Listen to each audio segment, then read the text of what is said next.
ভাই রে ভাই, কি আর বলবো, আজকে তো দাদির গোয়াল থেকে গরুই বের হচ্ছে না। কি আর করব, টেনে টেনে বের করতে পারছি না। আসসালামু আলাইকুম, শাহরিয়া ঝুমু ব্লগে সবাইকে স্বাগতম। চলেন আজকে দাদির গোয়াল থেকে গরু বের করব। তো এটা হচ্ছে দাদির গোয়াল, আর এখন আমি দাদির গোয়াল থেকে গরু বের করছি।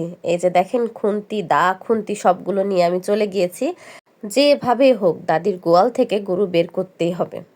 এখন অনেকেই চিন্তা করছেন কোথায় গোয়াল আর কোথায় গরু। আপা তো বলছে গোয়াল আর গরু, কিন্তু এখানে তো গোয়াল আর গরুকে দেখতে পাচ্ছি না। এটা হচ্ছে একটা ফ্রিজ, ফ্রিজকে আমি বলছি গোয়াল, আর ফ্রিজের মধ্যে আছে গরুর মাংস, যাকে আমি বলছি গরু। একটু রসিকতা করলাম, একটু মজা না করলে কি আর হয়। এখন রাত 11:30 থেকে 12টা বাজে। কালকে আমাদের বাসায় আসবে স্পেশাল গেস্ট, আর স্পেশাল গেস্টের জন্য কিন্তু এত আয়োজন। কালকে খুব সকাল সকাল আমি চলে যাব স্পেশাল গেস্টকে রিসিভ করার জন্য। আর ভাবছিলাম যদি ভোর ভোর মাংসটা রান্না করে রেখে যেতে পারি তাহলে আম্মুর কিন্তু খুব সুবিধা হয়। তাই তো ফ্রিজ থেকে মাংস বের করছিলাম রাত 12টার সময়। আর ও হ্যাঁ, আমি কিন্তু এখন সুলাইমানের নানু বাসায়।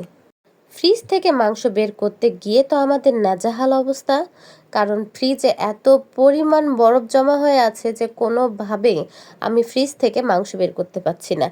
একেবারে খুন্তি নিয়ে লেগে পড়েছি, তার সঙ্গে ফ্যানের বাতাসও দিয়েছি যে আজকে গোয়াল থেকে গরু বের করতেই হবে।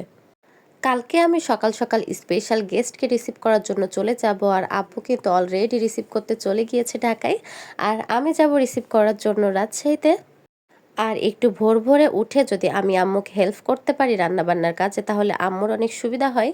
যদিও আমার যাওয়ার কোনো কথাই ছিল না, তবে হুট করে জানা গেল যে গাড়ির সঙ্গে একজনকে যেতে হবে, আর বাসায় আমি যাওয়ার মতো ছাড়া আর কেউ ছিলও না।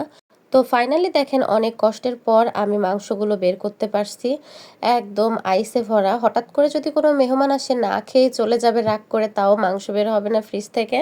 আমি বাসায় থাকলে আম্মুর অনেক হেল্প হতো, তবে যতটুকু পারবো আমি হেল্প করে তারপরে যাব, এজন্য রাত্রে মাংস বের করে রাখলাম। কারণ খুব সকাল সকাল চলে যেতে হবে, আর স্পেশাল গেস্টটা কে সেটা দেখতে পাবেন পরের ভিডিওতে। আর তার জন্য আমার সঙ্গে থাকতে হবে, আর আমার যারা রিলেটিভ তারা তো জেনেই গিয়েছেন যে আমাদের বাসায় স্পেশাল গেস্ট কে আসছে। তো সবাই ভালো থাকবেন, আমাদের জন্য অনেক অনেক দোয়া করবেন। আজকে এ পর্যন্তই, আল্লাহ হাফেজ।